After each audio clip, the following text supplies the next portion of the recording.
another idea, the idea of a Muslim polity, a Muslim homeland, but only because Jinnah, like Iqbal, was so committed to the universalism of Islam, and he knew that could not be accomplished within the Indian setting at that point in time.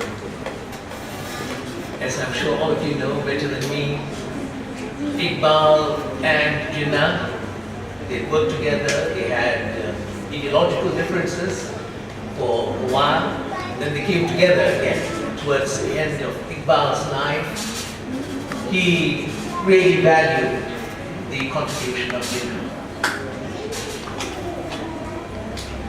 So I could see that Jinnah had good reasons for that change in his attitude, from someone who supported Hindu-Muslim amity to someone who wanted a Muslim homeland, but in pursuit of the same ideal of universalism, of bringing people together.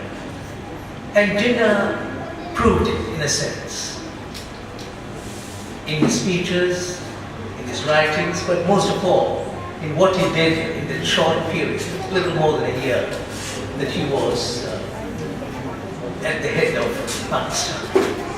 And how did he prove it? You look at almost every aspect of his actions.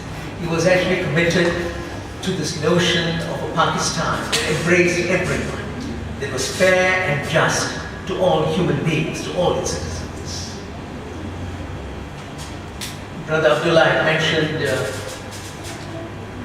his endeavor to give important positions to some of the Hindus, who were a minority, a very small minority in Pakistan, apart from the Speaker of the National Assembly.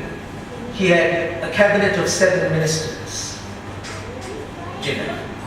One of the 7 was a Hindu in that cabinet, his initial cabinet. And he was willing to go to a church, to the places of worship of the minorities. He assured all of them that Pakistan was their home. And because he proved that commitment through deeds, people were assured, people trusted them. And this, I think, is something that is really remarkable. Even within his private life, as many of you here know, one of his physicians was a non-Muslim. His private secretary was a non-Muslim. Well, even in his marriage, he was married to someone who was a Parsi, and so on and so forth. There were many instances from his own life that showed that he was an open-minded, accommodating, inclusive human being. And that, to my mind, is important when you talk about governance, because it is, in some respects, your private life that mirrors what you stand for in the public sphere. And governance was undoubtedly very important for Jinnah.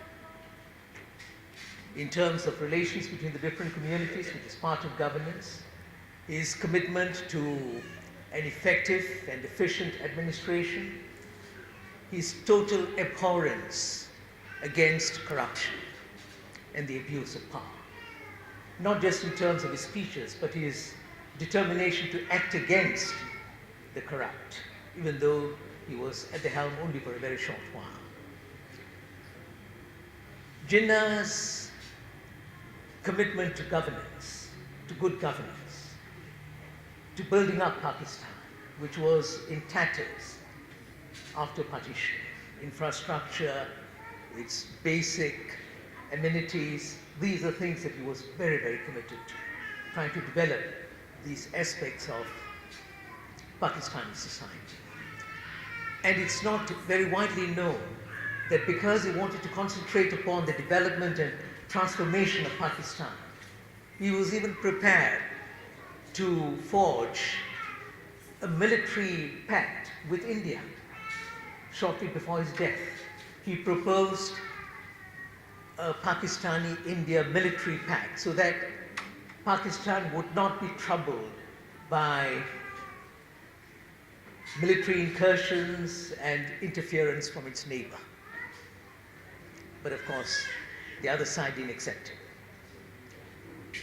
So here you had a man who was very much committed to the well-being of his nation, of his people, and wanted to develop his nation.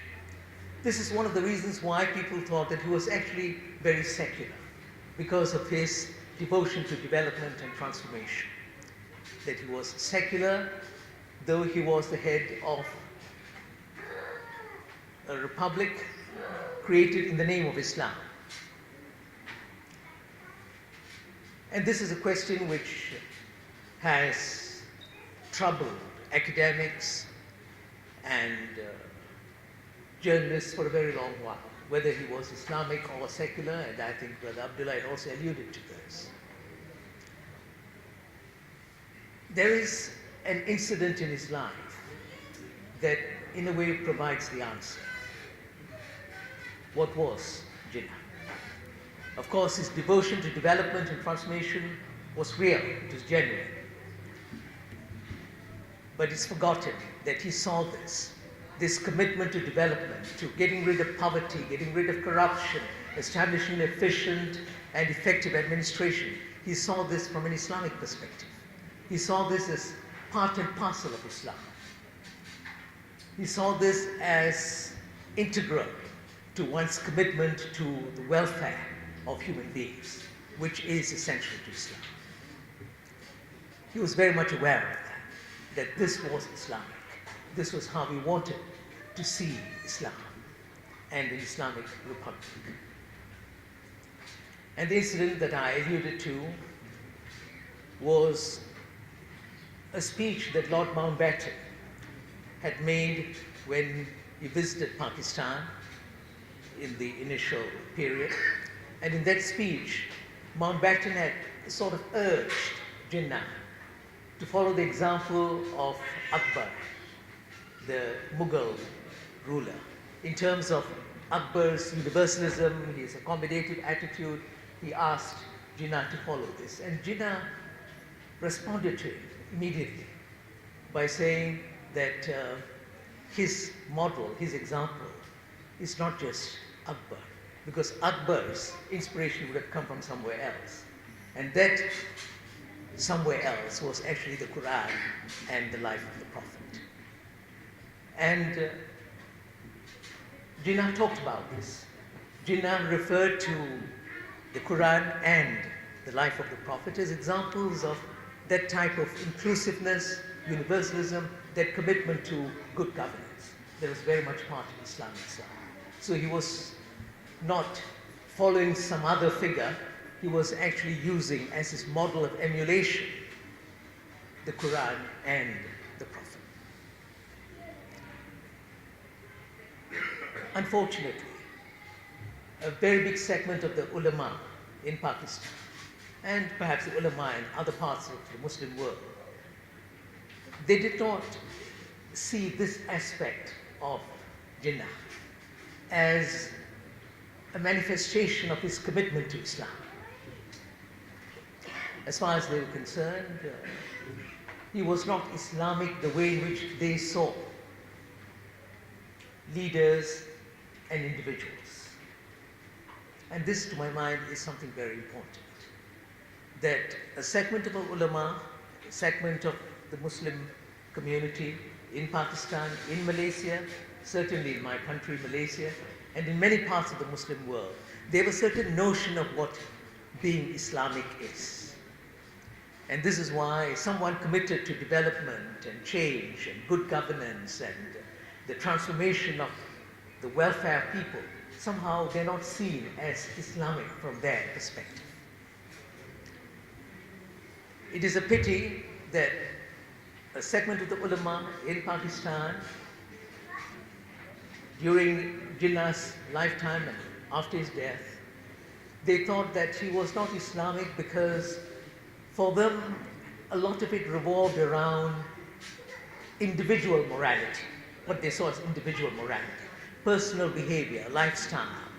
These were the things that were very important, and that's how they judged this is how they judged, Jinnah.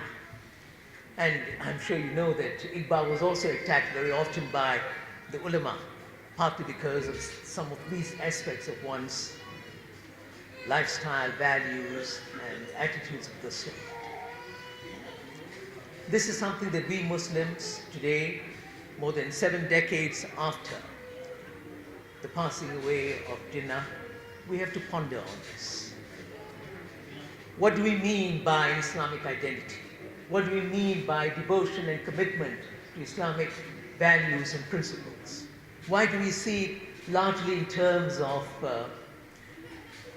certain attributes of behavior related to fardu ayn, personal, individual behavior and conduct? Why don't we have this larger fardu kifaya, the notion of the community, of society? Why don't we see this as central? And I think this is what Jinnah stood for. That he had that sort of commitment because he cared for human beings, the other, people who were beyond his own little circle. And that devotion, I think, is very, very important in determining the sort of people we are, the sort of human beings, the sort of values that we stand for. And I say this is one of the greatest contributions of Jinnah to the Muslim world and to humanity. He proved through his commitment to Pakistan, because he undoubtedly played a huge role in the creation of a nation state. Perhaps, as others had observed, no single individual played such a huge role in creating a state, but he played that role. He created that state because of the values that he understood as genuine Islamic values: justice, compassion, love. These are the things that one should struggle for. In Fatima Jinnah, his sister's writing, she refers on numerous occasions to the pain and the agony that Jinnah went through when stories about the refugees reached him, the suffering of the refugees, tens, thousands, hundreds of thousands of them. And not just refugees on his side of the border, but even refugees on the other side of the border. And these were things that really moved him. That is the quality of a true leader. That is the quality of a true Islamic leader. And this is why I think in the ultimate analysis, when you evaluate a human being and a leader on the basis of what he represented, this is what Jinnah represented. And this is what in the ultimate analysis really counts. It is not so much the length of one's beard. It's not so much one's attire. And this is not a criticism of people who keep beards. Please continue trimming your beards and looking after your appearance. All those things are important in their own ways. But it's not just these things that count. I think what really counts is the compassion, the justice, the sense of love that you can bring to yourself as a human being and to your role as a leader. And this is what I think Jinnah showed us. And it's significant that this man who had created the first state in the name of Islam after the Second World War, a person who was selfless, who had sacrificed so much, who was ill and yet continued to slog for this ideal of his, that somehow this aspect of his greatness is not really acknowledged. And this is what I think one can do when one remembers his birthday. Thank you very much.